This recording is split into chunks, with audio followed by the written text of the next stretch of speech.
Body acne chest కానీ back కానీ arms involve అవ్వచ్చు.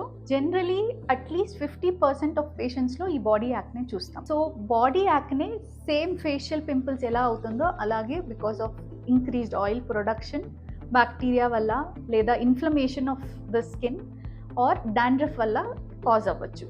So body acne treatment facial acne ఎలా ట్రీట్ చేస్తామో అలాగే చేస్తాం. క్లెన్జర్స్ యూస్ చేయాలి. క్లెన్జర్స్ అంటే సాలిసిలిక్ యాసిడ్ బేస్డ్ క్లెన్జర్స్ కానీ బెంజోయిల్ పెరాక్సైడ్ బేస్డ్ క్లెన్జర్స్ కానీ టు క్లెన్స్ ఆయిల్ ప్రొడక్షన్ తగ్గించడానికి ప్లస్ అన్క్లాగింగ్ ఆఫ్ ద పోర్స్కి. Second topical creams. Topical creams అంటే same salicylic acid based creams లేదా బెంజోయిల్ పెరాక్సైడ్ బేస్డ్ క్రీమ్స్ లేదా retinoid based creams apply చేస్తాం. Third is moisturizing. ఇవన్నీ dry చేయడం వల్ల స్కిన్ని రెగ్యులర్ మాయిశ్చరైజింగ్ ఇస్ ఇంపార్టెంట్.